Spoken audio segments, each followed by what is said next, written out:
Welcome to Rich Planet TV. I'm Richard D. Hall. Today's guest investigated one of the UK's most intriguing UFO cases, which took place near Sheffield in 1997, and in doing so he came up against a lot more than he bargained for. I'd like to welcome Max Burns. Welcome, Max. Hi, Richard. Now then, just tell us first, Max, how did you first get interested in the subject of UFOs?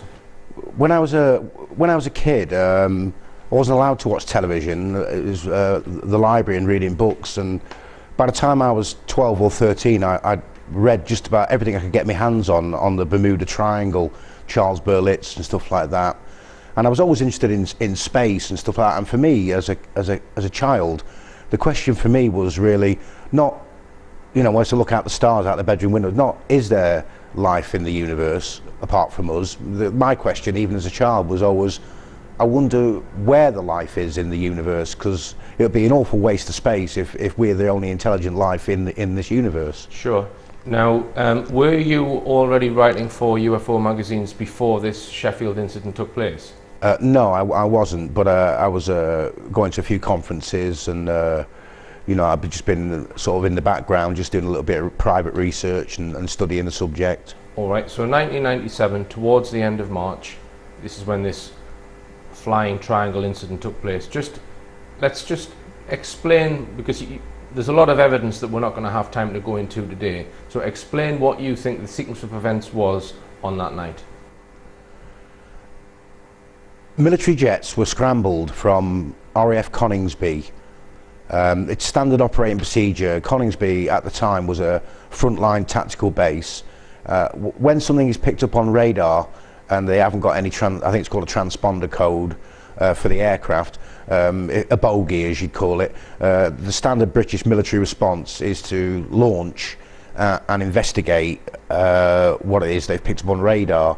So the jets were scrambled to an object over the Peak District. It was seen from as early as 7:45 p.m. By one witness, and it was just about still light at that point in March. Right. And then I later found out the following day that it had been tracked on radar from RAF Linton on Ouse, because at the club I was working at, one of the bar staff, his best friend since they were 4, was a radar operator at RAF Linton on Ouse, and in fact this lad's parents were still both in the RAF serving at the time. Okay, and a number of different types of military hardware you think was scrambled in connection with this incident? Well, on further investigation, there was tornadoes, GR1s, which apparently were launched from Norfolk, RAF Marnham. There was AWACS in the sky, all sorts of helicopters, light aircraft. In fact, on further investigation, this was a strange reply from, I spoke to a sergeant at the RAF base in Norwich. He said to me in an email that many aircraft were involved that night, including NATO apparently, but we can't tell you exactly how many aircraft and which aircraft were in the skies that night over the Sheffield area, which I found quite strange, because it's British standard policy to know the identification of every single aircraft that's flying around. Now, you had a number of eyewitnesses that saw the object that presumably the military craft were vectored to chase. So just give us a summary, because you've got lots of witness accounts. Just give us a summary as what you've built up as to what this object looked like. Well, I was at home on the night in question. It was a Monday night. Hail Bop was in the sky. It was a cold night, and my manager from the club, his wife telephoned me at 10 o'clock to say she'd just seen a flying triangle right over her house in Dromfield. Now, this lady, Emma Maidenhead, she'd only just recently recovered from cancer and had a 9-month-old child. So I don't think she was in any mood for making stories up. So she came and picked me up, and we went driving around the Peak District that night while it was going on. Right, and a number of other witnesses have corroborated this similar sighting? Many witnesses all reported seeing the same thing. In fact, on a number of forums on the internet now, there's other people now coming forward saying they saw the object that night. And it was described categorically as not being some kind of military type aircraft because it was, well, it had a low humming sound, not in line with sort of a jet, and it was extremely large and was going far too slow. Just tell me about the speed. Oh, Emma said to me that she lives in Dromfield, quite high up. You can see the Peak District from her house. Emma said that she was Manchester United was playing on the TV. She's not her husband is a football fan. She was looking out the upstairs bedroom window with the baby, and she says that this flying triangle just came over the house. It was literally only a couple of 100 feet above the house. She says I mean, I've been to the house. She says it was like 300 feet across, completely blocked out the sky, and it lit up all the houses and the street in like a cerise orange glow. She said it was humming like an electrical substation and travelling at about 30 miles an hour. All right, so we've got a triangular craft which seems to be different from standard military hardware. We've got a whole load of military hardware being scrambled, presumably to try and intercept it. Now we come on to probably the most controversial aspect of this case, which is the fact that you believe a military jet crashed on that evening. So just tell us what evidence points to that, Max. Sure. I got a copy of the police incident log, which was quite extensive. Many reports from the public in there. One report in particular was a man called Jonathan Degenhart, who at the time had been walking in the Welsh mountains with a minibus full of people, and they were travelling back. It was approximately 11 o'clock at night, and they were just crossing the small viaduct at Lady Bar Reservoir in the Peak District, and they were flagged down by a man who said, I need to get to Sheffield. Jonathan Degenhart, at the time in the police log, said that the man was smelling of diesel. So a year went by, and then I wrote to Jonathan Degenhart, and he telephoned me, and he said on audio, and I have the audio of that interview, he said that that since then he joined the Royal Air Force as a jet engine specialist working on jet engines, and he now knows that the man that night was not stinking of diesel, and in fact the man was smelling of aviation fuel that night, and he categorically restated that 6 times during the audio interview. And then a few days later, after Dr. David Clarke apparently spoke to him, he was forced to retract that statement, and then made a statement saying that I'd made up what he'd said, but the audio clearly shows that I had not. I was actually told by an ambulance driver from Boston in Lincolnshire, who's head of the Horticultural Society, and has been an ambulance driver for 21 years, married with 3 children, an upstanding citizen. And you've got this recorded on audio as well? I have, yeah. He told me that a friend of his, who used to be a former police officer at that time, is now an ambulance driver, and they were talking about various things, and he said that he was in the police control room at Netland. This is the police officer. He said that he was in the police control room at Netland Police headquarters that night, and he says it came on as a thing called the UK link. It's like for passing flash messages among police forces, and he told the ambulance driver that it came on the system in the station while he was there, that there'd been an incident in the Peak District, because obviously it's right next to Coningsby Base where the tornadoes were launched from, and that 2 men had been picked up by the police in the Peak District on Snake Pass.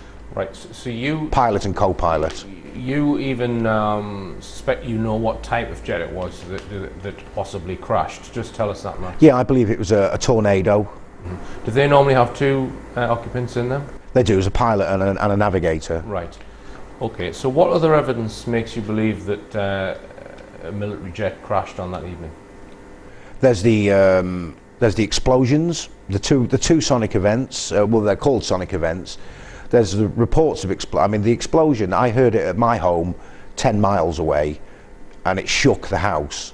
It was that loud. Right. I mean, everybody heard it for miles around. As well as smoke plumes rising from the Peak District moorland. Many witnesses intimated that, And then recently, about 2 years ago, a couple of metal detectorists have discovered jet engine parts in a wood in the area where the incident happened. And I've checked with all the archaeological aviation websites, and there's only 2 jets ever crashed in the Peak District, and there's maybe 150 planes crashed there since 1913. These people know the location of every single plane that's ever crashed in the Peak District, and this wreckage of a jet engine, it's titanium. The titanium wasn't used in jet engines until the SR-71 Blackbird in 1969, and I've got engine parts, numbers, photographs of the engine parts, and no plane has ever been recorded as crashed at this location. There's a crater and tree damage for 300 metres. All right, so as you say, all of the RAF crashes are recorded and available for public scrutiny. Not well, over the years. Well, supposedly. So you think this has been omitted from that list? So if it did crash, what makes you think why it was omitted from the list? Why have they not admitted that this happened? I got told by one of these aviation buffs that if they want to, if something crashes and they don't want to have it recorded, what they'll do is they'll put the aircraft down as being taken in for maintenance, and then say it got damaged beyond repair while it was having maintenance done to it, and they can take it off the register that way. But the fact of the matter is that right now at this moment we've got titanium jet engine parts in a wood in Sheffield with a crater and tree damage still visible, and no aircraft has ever been recorded as crashed at that location. All right, and Max, just hold it there. We're going to go for a break, and more on the Sheffield UFO incident after this. Welcome back. I'm talking to Max Burns about the Sheffield UFO incident, which took place in 1997. Now, questions were asked in Parliament about this incident, Max. Can you give us the name of the MP and just briefly tell us what was asked? Sure. Helen Jackson, MP, Labour for Sheffield, answered a number of questions to the Defence Minister. I think it was Speller at the time. One of the questions was, what reports have been collected by the police regarding a UFO sighting and incident in Sheffield on the 24th of March 1997. So can I just interrupt you there, Max? How did she get wind of this? Did you contact her and try and get her to ask questions, or what was her motivation? Because it's not the typical sort of question an MP would ask. She was contacted by acting as a journalist at the time. I'll use that phrase with inverted commas.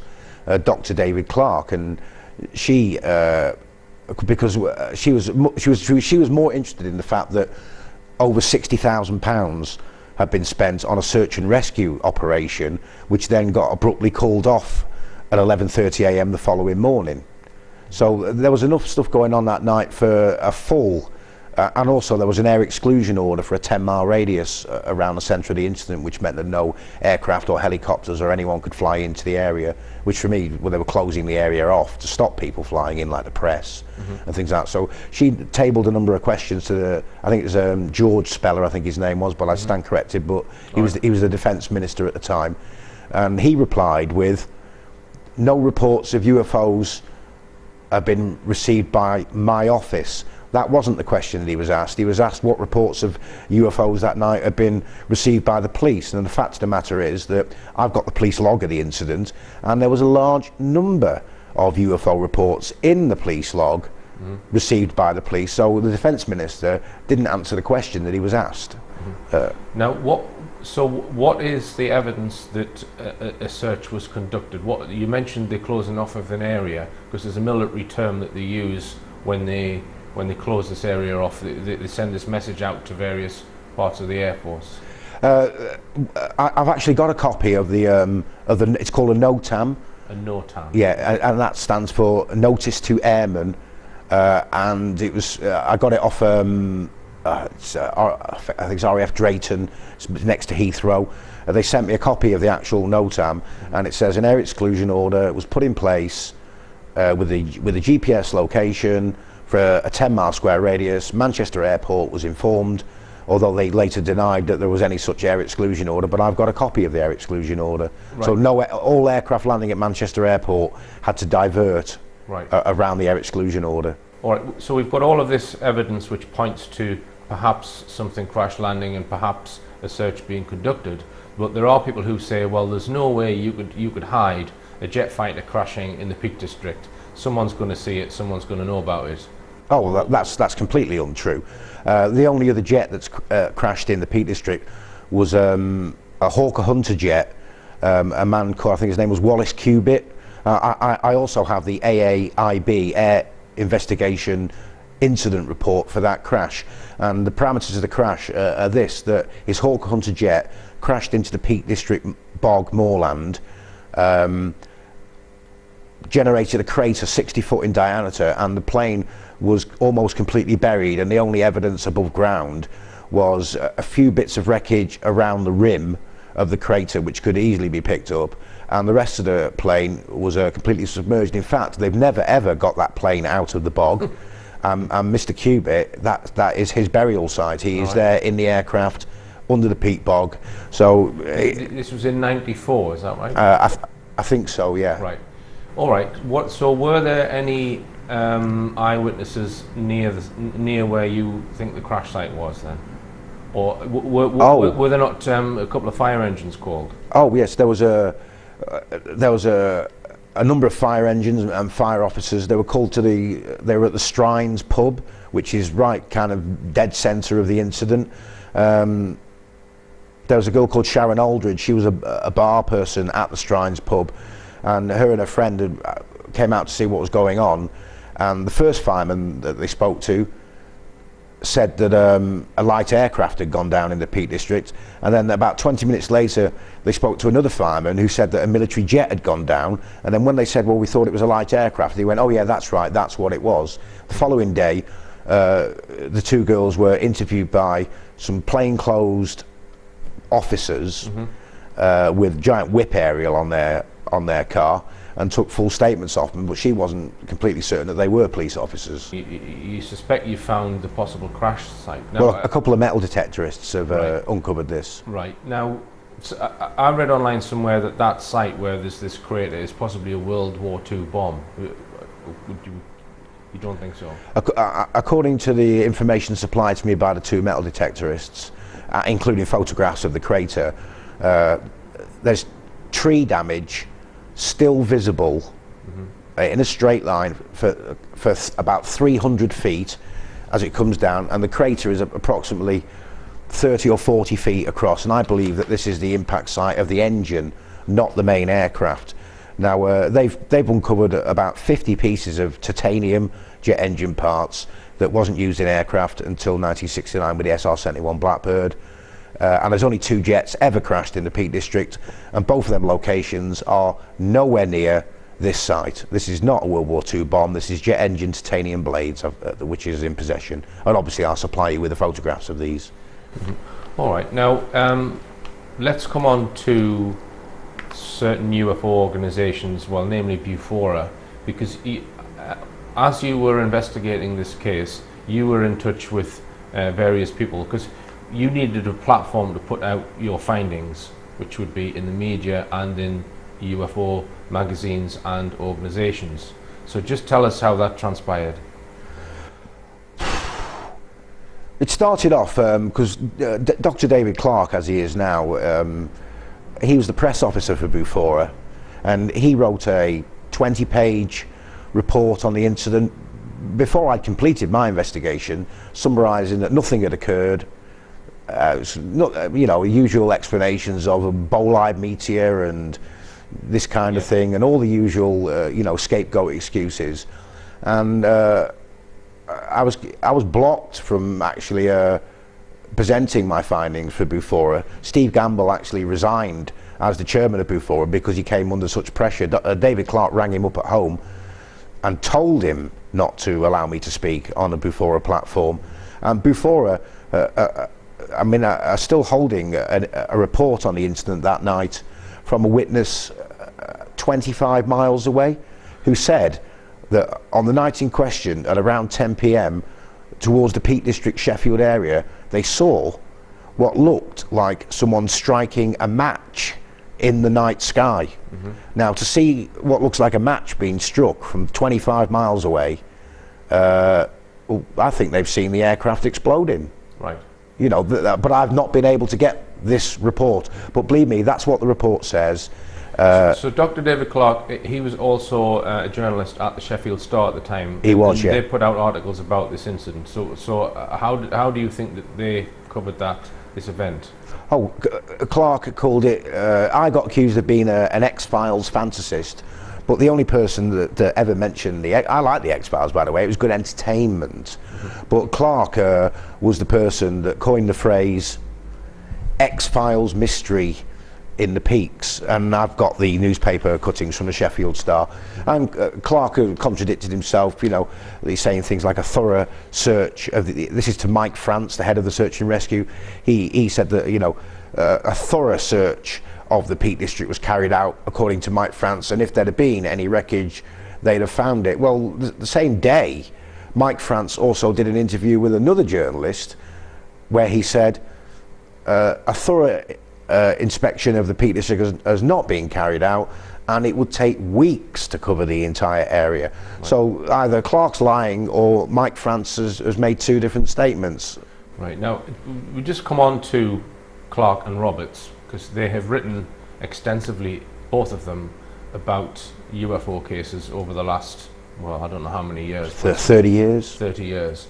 Now, let's be nice, and I'm going to describe what I believe their modus operandi is without trying to use too many derogatory comments. When you have UFO incidents such as the Bowen Mountain case, Bentwaters case, Sheffield case, the Milton Torres case, where you've got UFO phenomenon and you've also got military involvement, all of those cases, the government have to take a stance on those cases because their military hardware has been involved, so they must have a stance on it. Yeah, but they don't actually like to talk about it publicly. No, they don't make any statements. They don't. They use mouthpieces. Well, you've said it. So and we'll drive that narrative home again and again and again, no matter what it takes. They will argue the government narrative to the point of absurdity. Yes, and in your article in the magazine Notes from the Borderland, you actually accuse both of them of lying in pertaining to the Sheffield incident. Well, right. And 10 years after that extensive, fully referenced and footnoted article was published, after making a lot of wind about offering a full rebuttal, the silence has been deafening. Right. And I mean, I just want to make one comment about that type of ufologist. I don't consider them to be ufologists. I consider them, as you suggested, to be unofficial mouthpieces of the government narrative. That's how I would describe them. But what always surprises me is how some ufologists actually entertain them and debate with them and class them as a skeptic. I don't think they're skeptics. No. But this is why certain ufologists will write books with them or will share conference platforms with them, etc. To me, they're not really part of ufological research because their modus operandi is government narrative. Now, the government may or may not have good reasons to chase a black triangle around Sheffield or do what they did in Rendlesham Forest, etc. But what I like to know is what is the truth of what really happened. Clarke is now the official spokesperson for the National Archives concerning the release of all UFO documents. But Clarke, he's Steady. Right, anyway, more on the Sheffield UFO incident after this. Welcome back. I'm talking to Max Burns about the Sheffield UFO incident. Now, if we just put aside all of the skullduggery for one moment and just consider what may have happened here in this incident, we've got a huge black triangle which was not making noises that a jet engine would make. We've got military jets chasing it. Now, in your article, you say that this triangle could be some secret military craft. It could be a craft from another nation, or it could be an ET craft. All right, they're all possibilities, and you're open to all of them, as I am. But I think there's got to be something unique or special about it because of what happened. Why did they vector towards it? I mean, my hunch is that it was probably some kind of covert military craft. something along the lines of the TR-3B, and also possibly similar to what appeared in Belgium in the 1990 flying triangle flap. So something along those lines. Now you say, well, why would they be making them appear in the Peak Districts in the mid-90s? Well, here's my hypothesis on what may have happened. I suspect that at some level in the military that operate all of the radar systems, the early warning systems, there are certain people who know about unidentified objects, but a small few. Now, your standard response to a foreign aircraft interfering with British airspace is you vector to that craft, you investigate it, you chase it away, or you do SOP, standard operating procedure. Standard practice. Now, I suspect that there are key people who work with early warning systems and make those decisions that know about there is the odd secret TR-3B or whatever it might be, and that you must back off. That you don't vector, you don't get all this military hardware to go and chase it. But because there's such a small group who have that knowledge, maybe they were on holiday or the key person was on. Maybe standard practice went into operation because certain key people on that one occasion were not there to say, no, that radar return is a TR-3B or whatever, or it's something we don't want to know about, so we back off. So accidentally they've vectored towards a craft which perhaps are there fairly often, because I've got lots of sightings of huge football field sized silent black triangles. All over the world. All over the world. So what are your thoughts on that, Matt? I think it's very compartmentalised, the matter. Now, if it is a brand new, I mean, the stealth was flying around for over a decade, and that was reported as being a UFO many times. And maybe to test the air defences to see if it was radar can penetrate foreign nations' radar systems without being discovered. Or maybe they were in the Peak District that night and flying over Sheffield and Barnsley. I mean, a man saw it on a train. Maybe it's a convenient cover for top secret military aircraft if they can get members of the public reporting that they've seen a UFO. And of course, the word UFO has been hijacked to mean alien spacecraft, where it actually just means exactly what it is, an unidentified flying object. And I'm open to, it could be aliens, it could be a military alien joint venture, it could be top secret military, or other, could belong to the New World Order, for example. Until I meet the pilots of one of these, or one of them crashes, then I'm open to, I don't know who owns them, but the fact of the matter is that these objects exist and they are flying around our skies. Absolutely. I've got multiple witnesses, and interestingly, if you go a bit north of that area, the Peak District, I've got a lot of sightings in the north of Todmorden and Skipton area. We've got triangles being seen there, and we've also had the Staffordshire incidents of triangles. So there's no shortage of people who've seen completely silent the Sheffield case, black triangles. The Sheffield case happened approximately 2 weeks after that famous case from Phoenix, where many people from different angles all filmed a huge flying triangle. I mean, it made the one over Sheffield look like a mini moke by comparison. This thing was huge, kind of, to turn a phrase, mothership size kind of thing. There are a lot of parallels with the Berwyn Mountain UFO case, which I've looked at extensively. I made a film with Scott Felton about the case, and I would say the similarity is that something crash landed, and they didn't want anyone to know that anything had crash landed, because it's potentially putting lives at risk of people who live in those areas.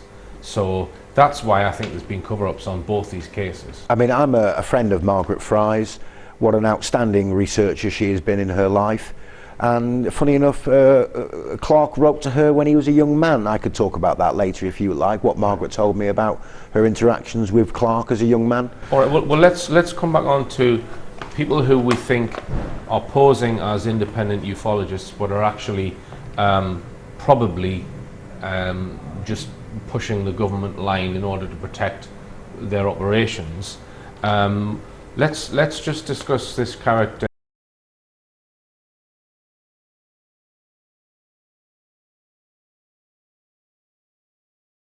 I know that my investigation is pure and honest, and from 1997 to this date, not one of these people has managed to prove that I've told one single lie about this investigation. But more on the Sheffield UFO incident after this.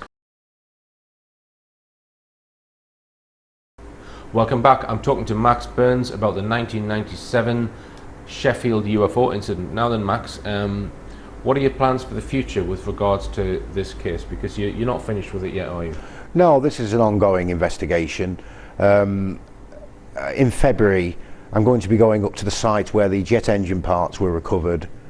I'm going to be obviously taking cameras and taking measurements because the trees won't have any leaves on them, and all the last season's leaves will have vanished from the ground. Mm-hmm. So I'm going to go and investigate the crater, film the tree damage, which is still visible. I'm going to have a look at the age of the trees in the crater and around the crater.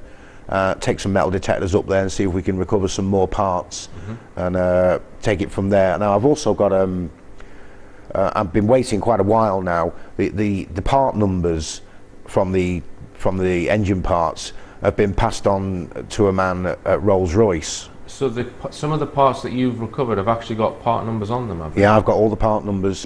Through the part numbers, should be able to trace what engine it's from, and then by default what aircraft it's from. But they're not going to give you access to that database of information, though, are they? No, I've been trying to find this out personally myself, but now I'm waiting on a man that works for Rolls-Royce to come back to me, and hopefully he's going to come up with the answers to what type of jet engine, and therefore certain jet engines are only used in certain aircraft.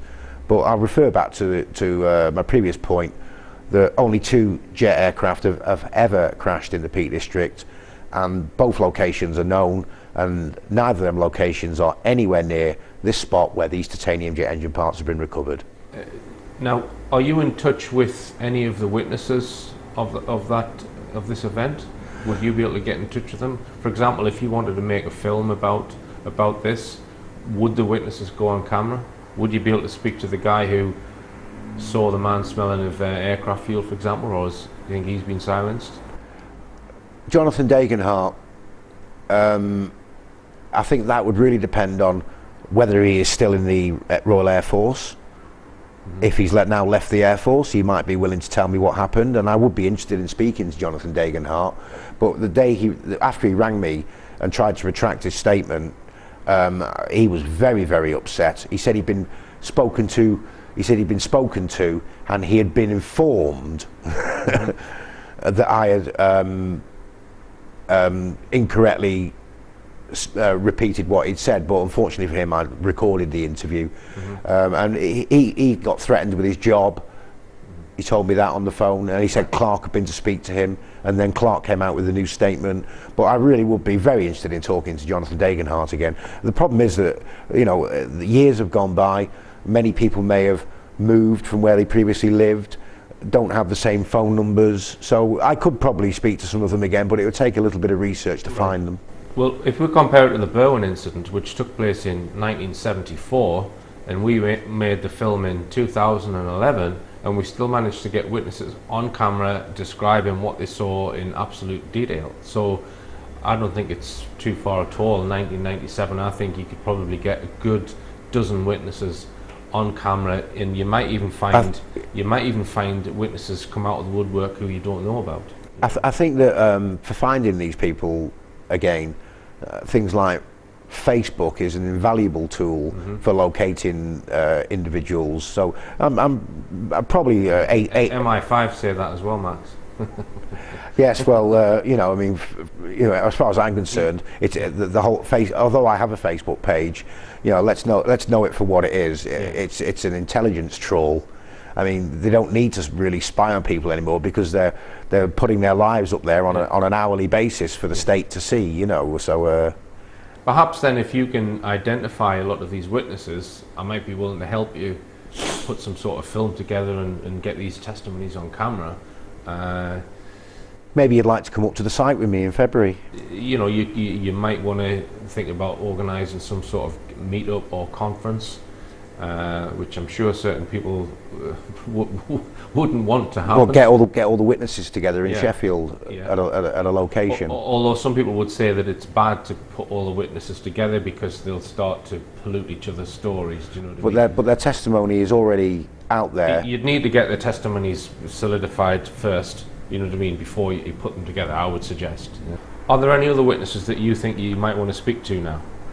I'm very keen to speak to the gamekeeper from the Strines, who he was the gamekeeper for what is just about the only privately owned land in the Peak District, and unfortunately the owner of that land is a person who works for the government. He was visited by a senior police officer the day afterwards, and in fact he was refused entry to the Peak District moorland, even though he would have been the best person to lead the search of the moors, because he knew it like the back of his hand. His wife said that at 10 o'clock that night, and this is a granite built house, that I've been to the gamekeeper's lodge, that their house was shaken by the explosion, and when they went outside, the whole area was glowing orange. Right. You know, but he was. I've spoke to the wife. He wouldn't be interviewed by me, but he's no longer the gamekeeper at the Strines. He still lives in the area, so I think there's a possibility that he may talk to me, and I would like to talk to him. And just because I know you haven't actually said exactly where that crash site is, are there other people who know where you suspect it is? Is it commonly known in certain areas, or is it a complete secret? I hope that just the two metal detectorists and myself know the location. Right. And just explain, are there any other people in that? Are there many houses there? Are there other people who will have picked up aeroplane parts, do you think? Or Oh no, this is in the middle of a wood. Right. Right. So do you not think that they would, if they've wanted to cover this up, that they would have, since you've located it, come and combed the area and got rid of all of those? One of the photographs that he sent me, he said that there was evidence of that had been cutting torches used, because he got a pool of molten steel, right? Like the engine had been cut up to be taken away, kind of thing. But there is molten steel as well. Right. I would say you need to film any more metal detection and film any finds and keep it all documented. So would you consider writing a book about the Sheffield case, Max? Maybe. I think it has to. I think I need to get the investigation to a conclusion first. Mm-hmm. I mean, let's have an answer instead of having an open-ended, you know, people will believe what they want to believe. I mean, I'm trying to nail this investigation down so that it's like, look, this is what happened, and force the government to admit that the incident happened, because here's the evidence. Mm-hmm. And unfortunately with governments, you have to push them into a corner to get them to admit to anything that they don't want to talk about. Mm-hmm. He tried to supply further information and get that into your investigation at some stage. Just tell us about that. Yes, about 2.5 years ago, a number of other people started to try and insert an alleged alien abductee from Sheffield who claims that she was on board the Flying Triangle that night. Now, they never spoke to me about using my research, and I had to intervene and absolutely block them. So you seem to have focused very heavily on this one case, Max. Did you think that's happened by accident, or do you intend to investigate other cases, or have you investigated other cases? I've been so busy when I have been investigating this case. You know, obviously I work for a living, mm-hmm. And I've looked at a few cases, but I didn't want to dilute my investigation, where I think that this is probably after the Bentwaters incident, and I'm very close friends with Larry Warren, for example. Mm-hmm. After the Bentwaters case, I would say that this case is the number 2 case that this country has probably had. You know, it may be Berwyn, is there up as number 2, but it's certainly right up there as a case that many questions need to be answered. I think it's got a lot more mileage to go yet in the investigation, and hopefully, you know, the truth will out in the end. Right. All right then, Max. Well, thanks very much for talking to me today. And if there's anyone that's been mentioned in this interview, just for the sake of journalistic fairness, who wants to come come back on anything that Max has said, any accusations that we've made or what have you, just send me an email to richard@richplanet.net if you want to counter anything that's been said. Sure. Richard, could I just say to your viewers that you can read it online. Notes from the Borderland was where the article was first published. I wrote a 12,000 word, fully referenced, footnoted article about the behaviour of individuals around the case, not necessarily about the case, and that article is called The Usual Suspects, an Anatomy of a Disinformation Campaign in Ufology, and everyone should have a read of that. And just to mention also, it's a very interesting publication, the Notes from the Borderland. I've seen a few issues of it, and it seems to be getting under the skin of what's going on with certain aspects of the intelligence agency. Oh, it's published by a PhD in politics. His name's Dr. Larry O'Hara. He wrote his thesis on the Bolshevik Revolution. He's a very, very smart man, a top investigator, and Notes from the Borderland is well worth a read. Right. All right, thanks very much, Max. Thanks, Richard. Thanks. And it just remains for me to say, believe none of what you hear and only half of what you see. I'm Richard D. Hall. Good night.